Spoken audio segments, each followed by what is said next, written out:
കർത്താവായ യേശുക്രിസ്തുവിന്റെ അതിപരിശുദ്ധമായ നാമം വാഴ്ത്തപ്പെടുമാറാകട്ടെ. ഗുഡ് സമരിറ്റൻ മിനിസ്ട്രീസ് അവതരിപ്പിക്കുന്ന വിസ്മയ സന്ദേശത്തിന്റെ എല്ലാ മാന്യ പ്രേക്ഷകർക്കും കർത്താവായ യേശുക്രിസ്തുവിന്റെ നാമത്തിലുള്ള സ്നേഹവന്ദനം.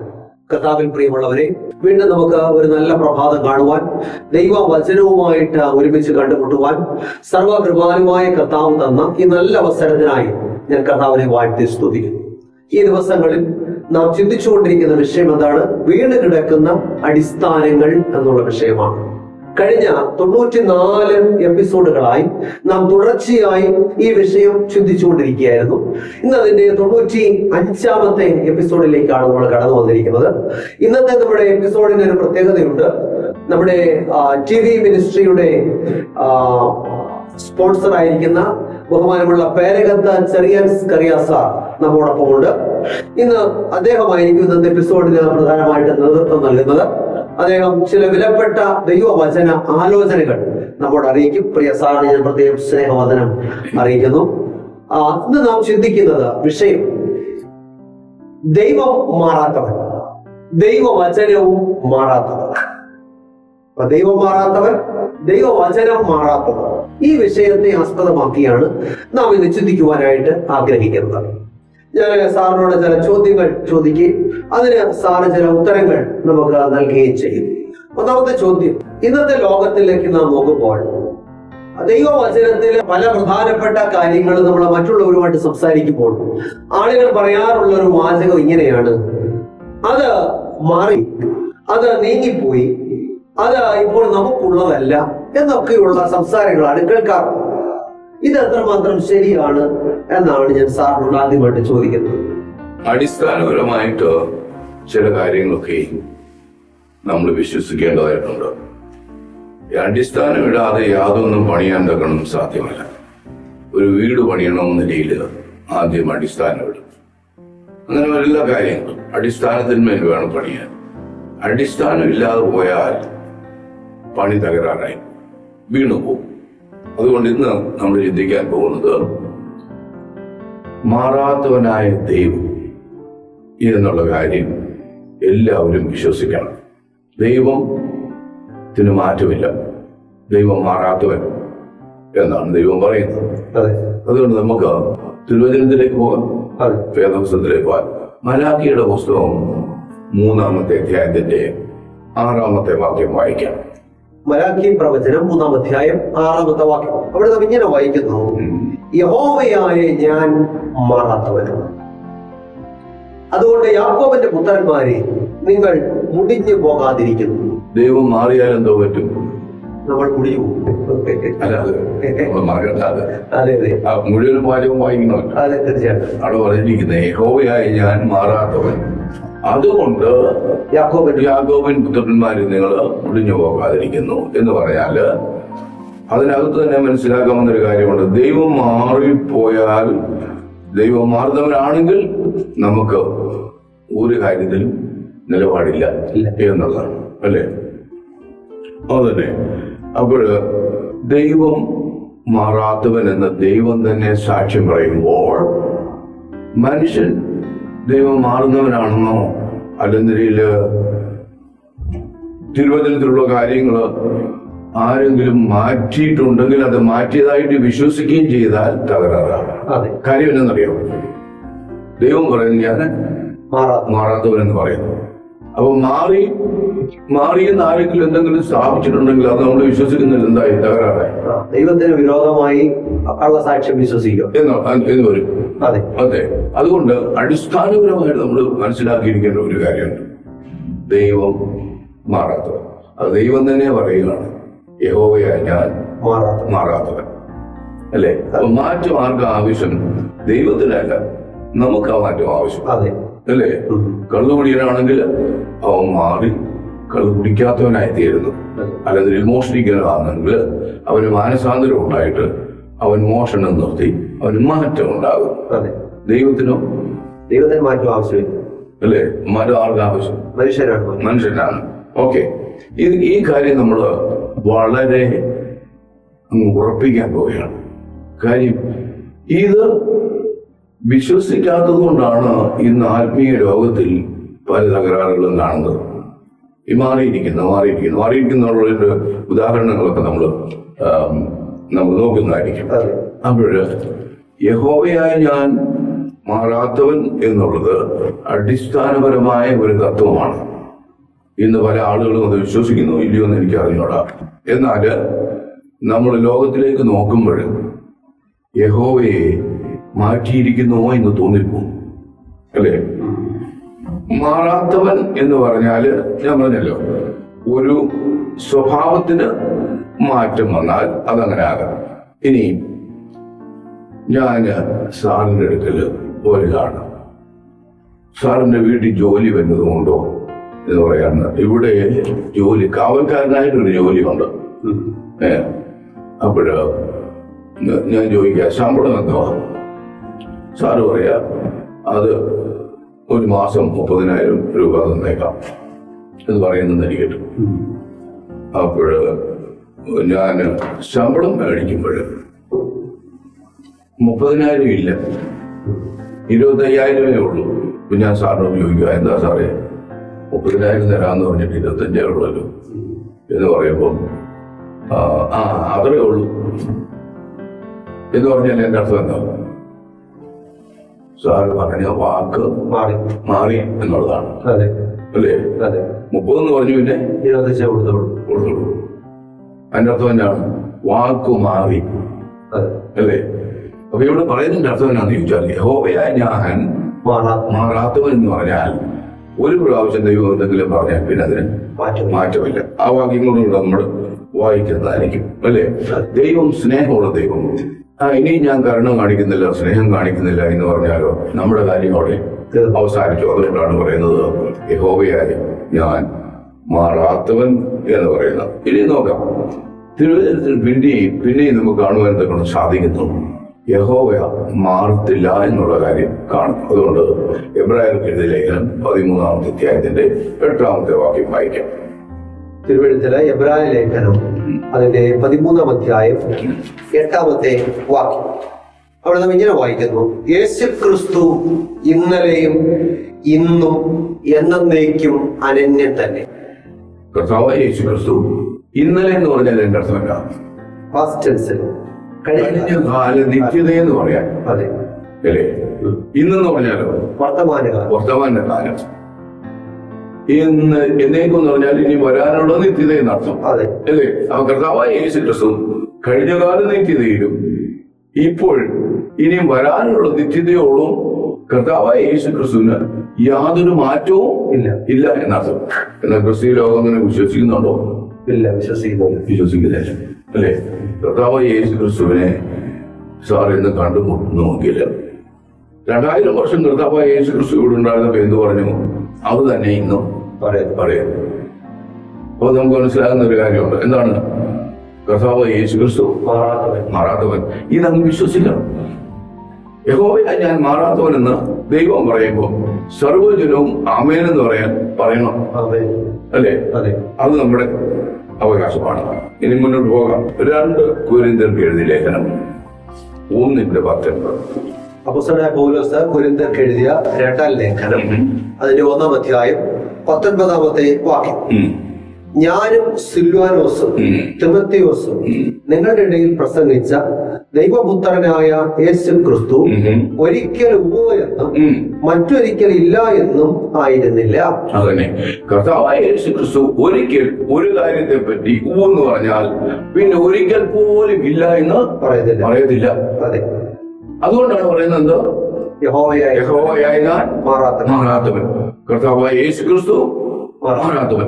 ഇത് വിശ്വസിക്കാതെ കൊണ്ട് പല കുഴപ്പങ്ങളുണ്ട്. അതെ, വാസ്തവത്തിൽ നമ്മൾ ചിന്തിച്ചു നോക്കുമ്പോഴും യഹോവയായ ഞാൻ മാറാത്തവൻ അല്ലെന്നതില് കർത്താവായ യേശു ക്രിസ്തു മാറാത്തവൻ എന്ന് നമ്മൾ പാടുക, അല്ലെ? പാടുന്നത് എന്താ പാടുന്നത്? യേശു മാറാത്തവൻ എന്ന് പാടുകയാണ്. വെറുതെ പോയിട്ട് പാടുകല്ലേ? ഈ വായും ഹൃദയം തമ്മിൽ യാതൊരു ബന്ധവും ഇല്ലെന്ന അതിന്റെ അർത്ഥം, അല്ലേ? യഹോവയായ ഞാൻ മാറാത്തവൻ, കർത്താവായ യേശു ക്രിസ്തു മാറാത്തവൻ എന്ന് നമ്മൾ വിശ്വസിക്കണം. ഇന്ന് കണ്ടുമുട്ടുന്നെങ്കിൽ അന്ന് പറഞ്ഞത് തന്നെ ഇന്നും പറയും. ഇനി അതിനെ പറ്റി മറ്റു പല കാര്യങ്ങളുണ്ട്, അത് നമുക്ക് പുറകാലെ ചിന്തിക്കാവുന്നതാണ്. കർത്താവായ യേശു ക്രിസ്തുവിൽ മാറ്റമെന്ന് പറയുന്ന ഒരു കാര്യം ഇല്ല. ഇല്ല. പിതാവായ ദൈവത്തിൽ മാറ്റമെന്നുള്ളൊരു കാര്യം ഇല്ല. ഇല്ല. അത് നമ്മൾ വിശ്വസിക്കണം. ഇന്നത് വിശ്വസിക്കുന്നില്ല. ഓക്കെ. തെളിവ് പറഞ്ഞാല് കർത്താവ് യേശുക്രിസ്തു തന്നെ സാക്ഷ്യം പറയുന്നു. തിരുവചനം സാക്ഷ്യം പറയുന്നു. എന്താണ് പറയുന്നത്? കർത്താവായ യേശുക്രിസ്തു മാറാത്തവൻ എന്ന് പറയാണ്. നമ്മൾ ഇന്ന് ലോകത്തിലേക്ക് നോക്കുമ്പോൾ എന്ത് കാണാൻ സാധിക്കുന്നു? ദൈവം മാറുന്നവൻ നിന്ന് നമ്മൾ സ്ഥാപിക്കുന്നതായിട്ട് കാണുന്നു. ഉദാഹരണം പറഞ്ഞാല് 2000 വർഷങ്ങൾക്ക് മുൻപ് കർത്താവായ യേശുക്രിസ്തു ഈ ഭൂമിയിൽ വന്നു, ജീവിച്ചു, കടന്നുപോയി. എന്നാ പള്ളിയിൽ പോയി? വിശുദ്ധ ശബത്തിലാണ്. അപ്പൊ ജീവിതം കൊണ്ട് അത് സ്ഥാപിച്ചു. അതെ. ഇന്നതിനെ ഞായറാഴ്ചയാക്കി വർഷം മാറ്റി. അപ്പൊ നമ്മൾ എന്ത് സ്ഥാപിക്കുന്നു? ദൈവം മാറുന്നവനാണെന്ന് നമ്മൾ സ്ഥാപിച്ചു, അല്ലേ? അതെ. ദൈവം മാറാത്തവനെന്ന് തിരുവചനം പറയുമ്പോൾ ദൈവം മാറുന്നവനാണ് നമ്മള് നമ്മുടെ ജീവിതം കൊണ്ട്, പ്രവൃത്തി കൊണ്ടും പ്രസംഗം കൊണ്ടും എന്ത് സ്ഥാപിച്ചു? മാറുന്നവനാണ് സ്ഥാപിച്ചു. ഇതിനകത്ത് വലിയ തകരാറുണ്ട്. എന്താണെന്നറിയാം? ഉൽപ്പത്തിയിലേക്ക് പോയാല്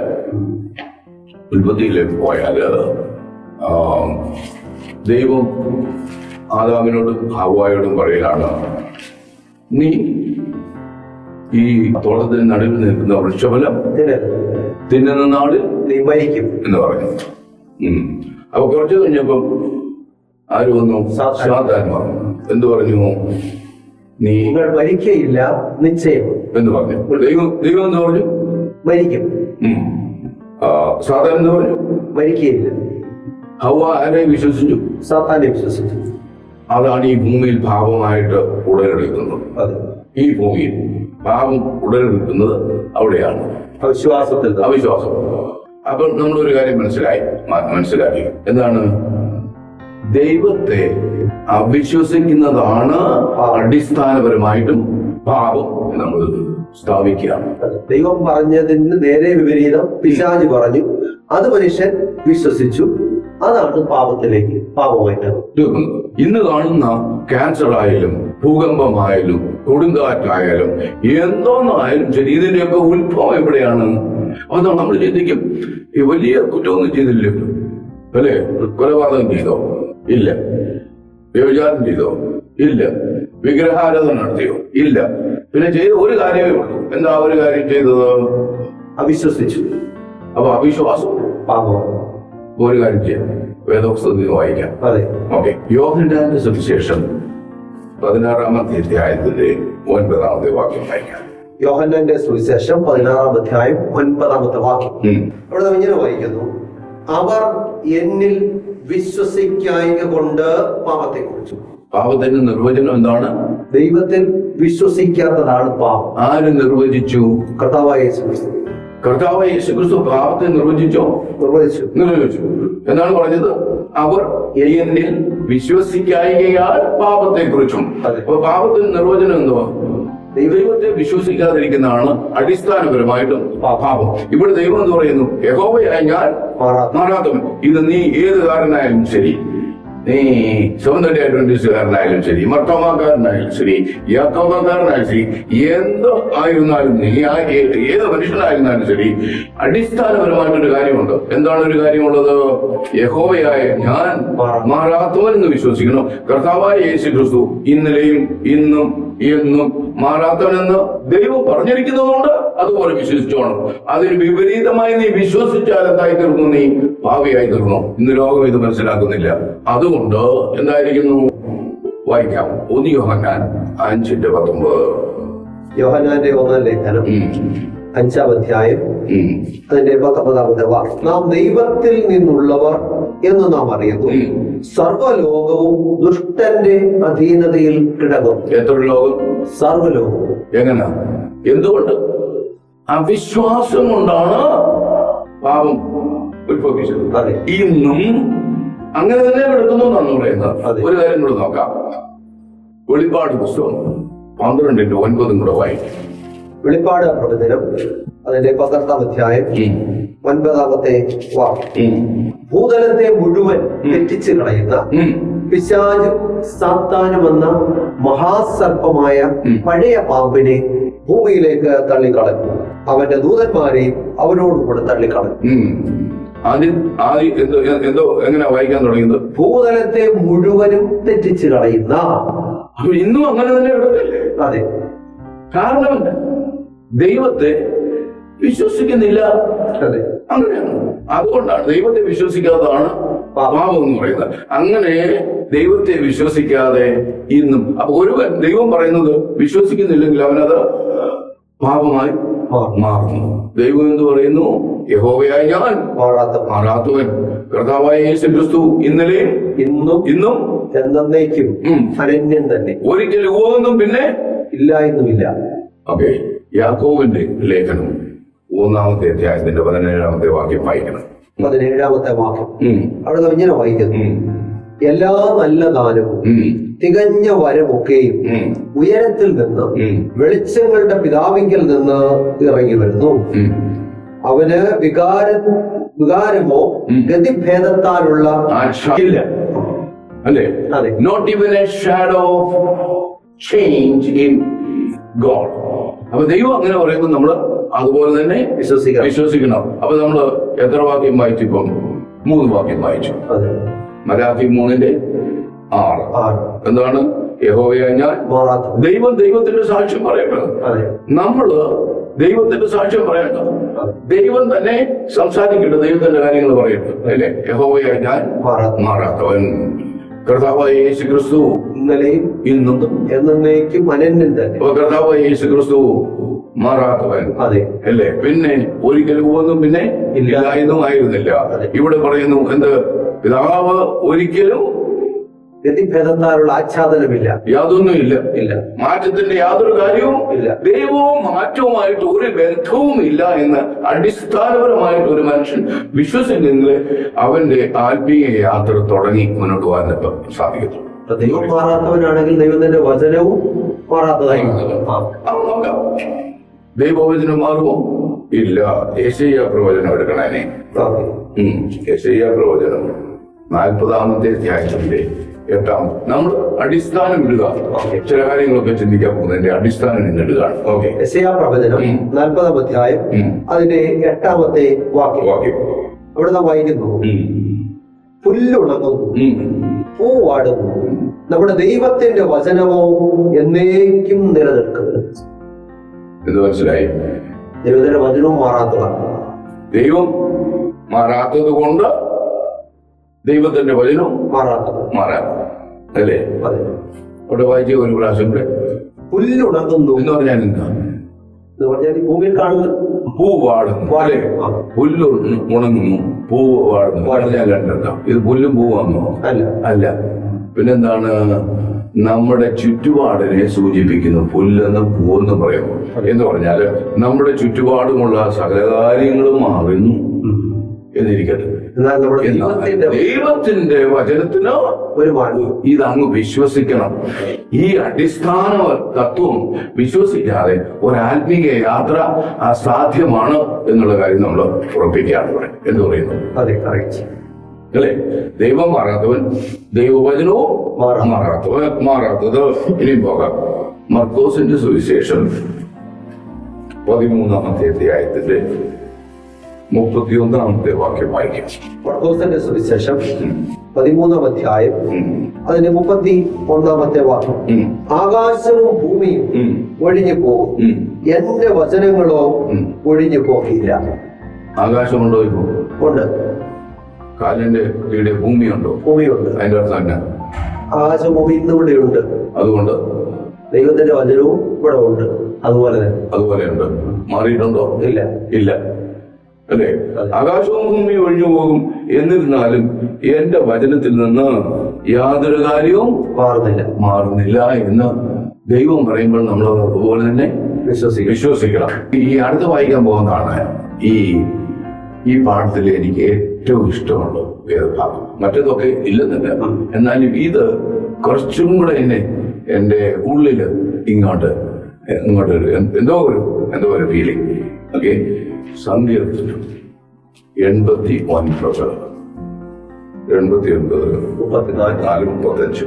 ഞാൻ എന്റെ നിയമത്തെ ലംഘിക്കുകയോ എന്റെ അധരങ്ങളിൽ നിന്ന് പുറപ്പെട്ടതിന് ഭേദം വരുത്തുകയോ ചെയ്യുകയില്ല എന്ന് പറഞ്ഞാൽ എന്നാ, ഒരു പ്രാവശ്യം ദൈവം ഒരു കാര്യം പറഞ്ഞു പോയാൽ ദൈവത്തെ പോലെ നിത്യമാണ് ദൈവത്തിന്റെ വചനം. മാറ്റമുണ്ടോ? മാറ്റമില്ല. മാറ്റമില്ല. ഓക്കെ, അടുത്തത് വായിക്കാം. ഞാൻ ഒരിക്കൽ എന്റെ വിശുദ്ധിയെ കൊണ്ട് സത്യം ചെയ്തിരിക്കുന്നു. ദാവീദിനോട് ഞാൻ പോഷ്ക്ക് പറയുകയില്ല. ദൈവം മാറുന്നില്ല, ദൈവത്തിന്റെ വചനവും മാറുന്നില്ല. അപ്പോഴ് ദൈവത്തിന്റെ വായിൽ നിന്നും എന്തെങ്കിലും പുറപ്പെട്ടു പോയാൽ പിന്നെ അതിലൊരിക്കലും ഒരു മാറ്റവുമില്ല. വീണ്ടും വായിക്കാം. ഇനിയും അടുത്ത വായിക്കാൻ എന്നാ, ദൈവം മാറുന്നില്ല, ദൈവവചനം മാറുന്നില്ല. ദൈവം പറയാണ്, നീ എന്റെ വചനത്തോടൊന്നും കൂട്ടരുത്. ആവർത്തന പുസ്തകം 4:2 വായിക്കാം. ആവർത്തന പുസ്തകം 4-ാം അധ്യായം 2-ാമത്തെ വാക്യം. അവിടെ നമ്മൾ ഇപ്രകാരം വായിക്കുന്നു: ഞാൻ നിങ്ങളോട് കൽപ്പിക്കുന്ന നിങ്ങളുടെ ദൈവമായ യഹോവയുടെ കൽപ്പനകളെ നിങ്ങൾ പ്രമാണിക്കണം. ഞാൻ നിങ്ങളോട് കൽപ്പിക്കുന്ന വചനത്തോട് കൂട്ടുകയോ അതിൽ നിന്ന് കുറയ്ക്കുകയോ ചെയ്യരുത്. അവൻ ദൈവം മാറുന്നില്ല, ദൈവവചനം മാറുന്നില്ല. നമ്മളും ഈ ദൈവവചനത്തോട് ഒന്നും കൂട്ടാൻ പാടില്ല.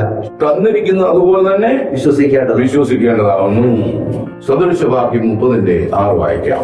അവിടുത്തെ വചനങ്ങളോട് നീ ഒന്നും കൂട്ടരുത്. അവിടുന്ന് നിന്നെ വിസ്തരിച്ചിട്ട് നീ കള്ളനാകുവാൻ ഇടവരരുത്. ഈ ക്രിസ്തീയ ലോകം കള്ളമെന്ന് പറയുന്ന കാര്യത്തിൽ ആഴമായി വീണ് കിടക്കുന്നു. കാര്യം എന്താണെന്ന് ചോദിച്ചാൽ നമ്മൾ നോക്കുമ്പോൾ ആകെപ്പാടെ തിരിച്ചു മറിച്ചിരിക്കുക. അതിനകത്തോട്ട് ഇട്ടിട്ടുണ്ട്. ഒരു വാക്യം വായി. വെളിപ്പാട് പുസ്തകം 22-ാമത്തെ അധ്യായത്തിലെ 18-19. വെളിപ്പാട് 22:18-19. ഈ പുസ്തകത്തിലെ പ്രവചനം കേൾക്കുന്ന യവനോട് ഞാൻ സാക്ഷീകരിക്കുന്നത് എന്തെന്നാൽ അതിനോട് ആരെങ്കിലും വല്ലതും കൂട്ടിയാൽ ഇനി കൂട്ടിയാൽ എന്തോ പറ്റുമെന്നാ പറയുന്നത്. പുസ്തകത്തിൽ എഴുതിയ ബാധകളെ ദൈവം അവനെ വരുത്തും. ഈ പ്രവചന പുസ്തകത്തിലെ വചനത്തിൽ നിന്ന് ആരെങ്കിലും വല്ലത് നീക്കിക്കളഞ്ഞാൽ ഈ പുസ്തകത്തിൽ എഴുതിയിരിക്കുന്ന ജീവവൃക്ഷത്തിലും വിശുദ്ധ നഗരത്തിലും അവനുള്ള അംശം ദൈവം നീക്കിക്കളയും. അപ്പൊ തിരുവചനത്തോട് എന്തെങ്കിലും കൂട്ടുകയോ കുറയ്ക്കുകയോ ചെയ്താൽ നിന്റെ വായ ജീവവൃക്ഷത്തിന്റെ ഫലം തിന്നത്തില്ല എന്ന് പറഞ്ഞിരിക്കുന്നതിന് ചോദിക്കും. അപ്പൊ എത്ര ഗൗരവമാണ് ഈ കാര്യം, തീർച്ചയായിട്ടും അല്ലേ? ഇന്ന് ലോകം അങ്ങനെ വിശ്വസിക്കുന്നില്ല, അല്ലേ? ദൈവം മാറുന്നത് വിശ്വസിക്കാം, ദൈവവചനം മാറാത്തതെന്ന് വിശ്വസിക്കാം. ഞാൻ പറയുന്ന 2000 വർഷങ്ങൾക്ക് മത്തായി എഴുതിയതാ ഇന്നും വായിക്കുന്നെങ്കിൽ ദൈവവചനത്തിന് മാറ്റമില്ല എന്നുള്ള തെളിവായില്ലേ? അത് കർത്താവിൽ പ്രിയമുള്ളവരെ, ഇന്ന് നമ്മൾ കേട്ട തിരുവചനം ദൈവം മാറാത്തവൻ, ദൈവത്തിന്റെ വചനവും മാറാത്തത്. ഇതിനോട് വല്ലതും കൂട്ടുവാനോ കുറയ്ക്കുവാനോ നമുക്ക് സാധ്യമല്ല. അതുള്ളതുപോലെ നമ്മൾ വിശ്വസിച്ച് അതിനനുസരിച്ച് ഒരു വിശുദ്ധ ജീവിതം നയിക്കേണ്ടത് ആവശ്യമാണ്. അതിനായിട്ട് നമുക്ക് നല്ല തീരുമാനമെടുക്കാം. ഞാൻ പ്രാർത്ഥിക്കാനായിട്ട് പോവുകയാണ്. നിങ്ങളുടെ പ്രാർത്ഥനാ വിഷയങ്ങൾ എന്ത് തന്നെയായിരുന്നാലും ഞങ്ങളോട് ചേർന്ന് പ്രാർത്ഥിക്കുക. കണ്ണുകളെ അടയ്ക്കാൻ പ്രാർത്ഥിക്കുക. അടിയങ്ങളെ സ്നേഹിക്കുന്ന ഞങ്ങളുടെ നല്ല ദൈവമേ, സ്വർഗ്ഗസ്ഥ പിതാവേ, നിങ്ങളെ കേൾപ്പിച്ച മാറ്റമില്ലാത്ത തിരുവചനത്തിനായിട്ട് സ്തോത്രം. കർത്താവെ, അവിടുന്ന് മാറാത്തവനാണെന്നും അവിടുത്തെ വചനം മാറാത്തതാണെന്നും അടിയങ്ങളത് ഉള്ളതുപോലെ വിശ്വസിച്ചതനുസരിച്ച് ജീവിക്കണമെന്നും അടിയങ്ങളെ കേൾപ്പിച്ച കൃപയ്ക്കായിട്ട് സ്തോത്രം. ഇന്ന് വചനം സംസാരിച്ച ദാസനെ ഏൽപ്പിച്ച് പ്രാർത്ഥിക്കുന്നു. കർത്താവ് അനുഗ്രഹിക്കണമേ. കേൾവിക്കാരായ എല്ലാ പ്രിയപ്പെട്ടവരെയും കർത്താവ് അനുഗ്രഹിക്കണമേ. തുറന്നുള്ള എപ്പിസോഡുകളിലും വിലപ്പെട്ട ദൈവവചന സന്ദേശങ്ങൾ അടിയങ്ങൾ കേട്ട് അതിനനുസരിച്ച് ജീവിതങ്ങളെ ക്രമീകരിച്ച് നിത്യജീവൻ അവകാശികളായി തീരുവാൻ കർത്താവ് സഹായിക്കണം. രോഗത്തിലും ഭാരത്തിലും പ്രയാസത്തിലും ഒക്കെ ഇരിക്കുന്ന എല്ലാ പ്രിയപ്പെട്ടവരോടും കർത്താവ് കരുണ കാണിക്കണമേ. അവിടുന്ന് പ്രാർത്ഥന കേട്ട കൃപയ്ക്കായിട്ട് സ്തോത്രം. മാനവമോഹത്തോട് നൽകണമേ. യേശു ക്രിസ്തുവിന്റെ ധന്യമുള്ള നാമത്തിൽ തന്നെ ആമേൻ. കർത്താവിൽ പ്രിയമുള്ളവരെ, എല്ലാ ഞായറാഴ്ചയും രാവിലെ 6:30 ജയ്ഹിന്ദ് ചാനലിലൂടെ സംപ്രേഷണം നിങ്ങൾ കാണുക, കേൾക്കുക, മറ്റുള്ളവരോട് പറയുക. യൂട്യൂബിലും കാണാം. ജോയ്മോൻ മത്തായി എന്ന് ടൈപ്പ് ചെയ്താൽ ദൈവത്തിന്റെ മാറ്റമില്ലാത്ത തിരുവചനം നന്നായിട്ട് പഠിക്കേണ്ടതുപോലെ പഠിച്ച് നമുക്ക് സത്യത്തിൽ വളർന്ന് ദൈവരാജ്യത്തിന് അവകാശികളായി തീരുവാൻ ദൈവമായ കർത്താവ് സഹായിക്കട്ടെ. എല്ലാവർക്കും നല്ല ഒരു ദിവസം ആശംസിക്കുന്നു. ദൈവമായ കർത്താവ് നമ്മെ സഹായിക്കുമാറാകട്ടെ. ആമേൻ. ദൈവത്തിന് മഹത്വമുണ്ടാകട്ടെ. പാസ്റ്റർ ജോയ്മോൻ മത്തായി എഴുതിയ വിശുദ്ധ ദിവസം എന്ന പുസ്തകം നിങ്ങളെ പരിചയപ്പെടുത്തുന്നു. എന്തുകൊണ്ടാണ് ദൈവം മനുഷ്യന് ഒരു വിശുദ്ധ ദിവസത്തെ നൽകിയത്? വിശുദ്ധ ദിവസത്തെ നാം എങ്ങനെ മനസ്സിലാക്കണം? ശരിക്കും ദൈവം തന്ന വിശുദ്ധ ദിവസത്തിലാണോ നാം ദൈവത്തെ ആരാധിക്കുന്നത്? വ്യവസ്ഥ തെറ്റിച്ചുള്ള ആരാധനയിൽ ദൈവം പ്രസാദിക്കാമോ? വിശുദ്ധ ദിവസത്തിന്റെ കാര്യത്തിൽ ചരിത്രത്തിൽ സംഭവിക്കുന്ന ഏറ്റവും വലിയ ചതിവെന്താണ്? വിശുദ്ധ ദിവസവും ന്യായവിധിയും തമ്മിലുള്ള ബന്ധമെന്താണ്? തുടങ്ങി വിശുദ്ധ ദിവസത്തെ സംബന്ധിച്ച് നിങ്ങൾ അറിഞ്ഞിരിക്കേണ്ട ധാരാളം അറിവുകൾ കോർത്തിണക്കിയ പുസ്തകം. 272 പേജുകളുള്ള ഈ പുസ്തകത്തിന് പോസ്റ്റേജ് ഉൾപ്പെടെ നിങ്ങൾ നൽകേണ്ട വില 75 രൂപയാണ്. പുസ്തകം VPP ആയി നിങ്ങളുടെ വീട്ടിൽ ലഭിക്കാൻ താല്പര്യമുള്ളവർ പിൻകോഡ് സഹിതം അഡ്രസ് SMS ചെയ്യുകയോ വിളിച്ചു പറയുകയോ ചെയ്യുക. നമ്പർ 9740979977.